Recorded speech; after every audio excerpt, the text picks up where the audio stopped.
Okay, so now I'm going to bring Brett back on because Brett and I are very dissimilar individuals. I mean, we were raised in that same kind of intelligence community background because of our father's work.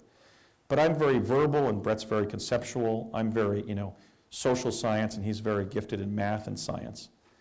But the remarkable thing is that even though I prided myself on my own ability to remember very obscure details, it is in fact Brett's corroboration of key facts that to me utterly established that we were in the training and the Mars visitation together. So if we could go to the next slide and bring Brett up. I can follow my slides here from my computer, so if you want to bring Brett up live again.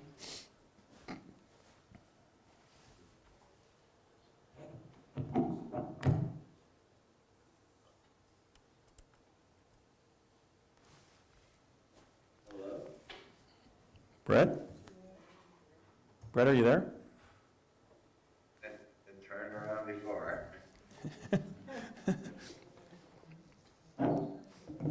Brett, I was just telling them how superb your memory is and how you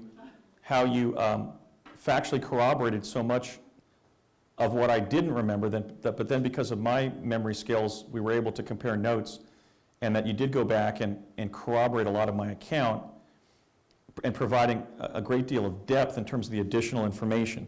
So the first thing, so I have a set of slides in my PowerPoint. The audience isn't watching that, they're looking at you, but I just want to go through these facts that you corroborated.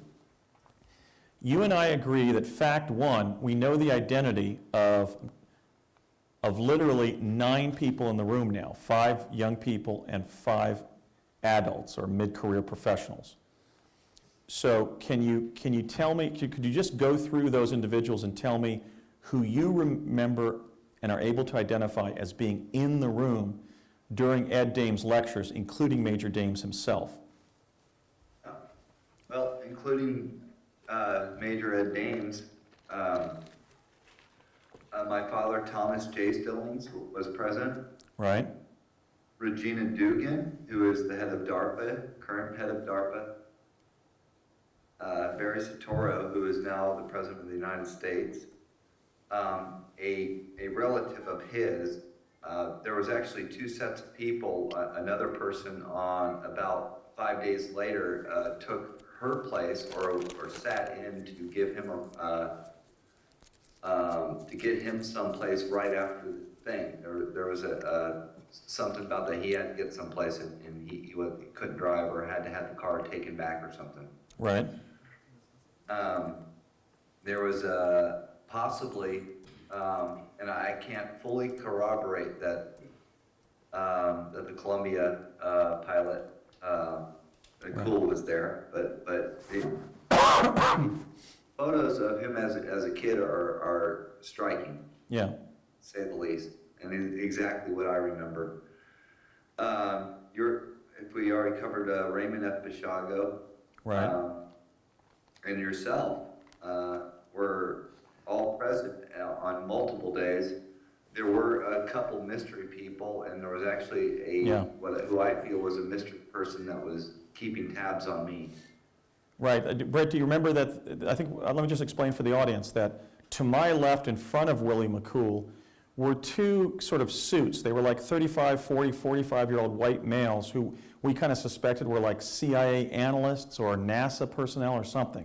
They were around our father's age, but actually, let's see, I don't remember your dad's birth year. Was it 1934? 1935. 35, okay. My father was born in 1923. So in 1980, help me with the math here, he was 57, but of course he had time looped for 8 full years when he was in quantum displacement in New Mexico. So he wasn't actually biologically 57, he was 65 biologically, and I was 19, you were or 18 when we were being trained, you were 13. Your dad was about 12 years younger in real time than my father, and hence not 57, but 45 or so. But Brett, did you perceive that these 2 suits on my left were kind of a little bit younger than our fathers?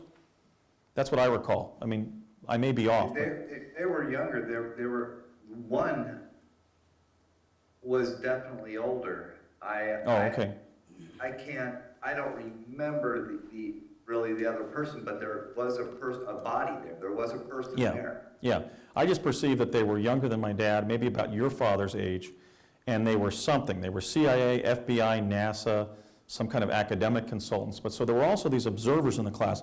But let me just recap the fact that Brett and I, as two individuals with no history of criminal wrongdoing, lying, alcoholism, drug use, or whatever, have corroborated 5 of the young people in class and 4 of the adults, and agree about the apparent social status of some of the other people in class whose involvement was never explained to us. But in terms of the young people, we agree that in addition to myself and Brett, there was Barack Obama, then named Barry Soetoro, Regina Elvira Dugan, and probably William Cameron McCool, who went on to be the pilot of the Columbia. And then Brett and I have also corroborated the identity of 4 other adults, Major Ed Dames, my dad Raymond F. Basiago, his dad Thomas J. Stillings, and I know that Barack Obama's mother, Stanley Ann Dunham, was present during some of the lectures, because I think, as I described during one of the breaks, when we had our end of the year end of the class, dinner together at the Creamery restaurant in Weed, as Barry and his mother were coming up to the front of the restaurant, I asked her name, and she said Stanley. And I said, oh, that's fairly unusual. That's usually a man's name or a boy's name. And she said, it's actually Stanley Ann. I was named for my father. So how many mothers of same-age peers of me were named Stanley? Okay, I'm utterly sure that it was Barack Obama and his mom. So anyway, I would think that this is highly corroborative in the sense that if 2 witnesses are testifying about, let's say, a white-collar criminal conspiracy or a bank robbery or something, when you've got 2 basically legally adequate witnesses not operating under any disability, infancy, insanity, intoxication, have not ever been rebutted about what we've said, and there's no apparent fabrication, when you have 2 witnesses like that literally corroborating 9 people being in the room, I think that's fairly persuasive evidence that they were in the same experience together, right? As I mentioned, it's difficult to remember the names of the people that you went to school with, that you served in jury duty with 30 years later, 20 years later, 10 years later. But sorry, Brett, go ahead. Yes, I don't fault myself too much, but I always had a little bit of an issue with names. Right. You're a very visual, visual rememberer. I am to some extent too, although I've got a lot of verbal training, a lot of left brain training. But I think it's significant that we corroborate 9 names. I mean, that seldom even is accomplished during a criminal trial. Somebody will say, well, I remember the bank president, Mr. Thompson, was standing there when he pulled the gun on the teller. And then that lady, I think her name's Sally with the blonde hair from that other division in the company. In other words, usually, people are convicted based on a lower standard of evidence than that. Not even being able to name the people who were in the room during the bank robbery, as it were. So here we have 2 individuals who 31 years later have agreed that those 9 people were definitely in the room, with really the only cloud over the identity of one of them being, was that in fact Willie McCool and not some guy named Billy McCool from somewhere else in our generation and country or whatever. But I do believe it was William Cameron McCool, because not only his name and it's saying that, all you have to remember about me is I'm cool, but because he resembles the William McCool that's in the Wikipedia entry for that brave astronaut who died, sadly, at around age 40 or so as pilot of the Columbia. So Brett, the second fact that I'd like to go, I haven't revealed it, unfortunately you didn't provide it spontaneously. You reminded me that when Ed Dames was covering the issue of the predators on the surface, he astonished us with a statement about how many individuals had already been sent to Mars and how many perished. And so what did you remind me he said? And this is a verbatim quote. This I will never forget. This, I was completely there, and this ingrained. If I had one good day, this was that day. Ed Dames said, of 97,000 sent, 7,000 will have survived after 5 years. Right, so all of us look at each other in the room going, did he just say that of the 97,000 people already sent, only 7,000 have survived on the surface after 5 years? Okay, so Brett remembered to an eidetic certainty that it was 97,000, and I stand by that too. That's exactly what I said, because I was thinking of the math. How could it be 97,000, only 7,000 have survived? Is he telling us that 90,000 of the 97,000 sent have perished?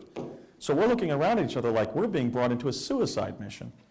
So that was very disturbing data to be told by the Dr. Doom, Major Ed Dames.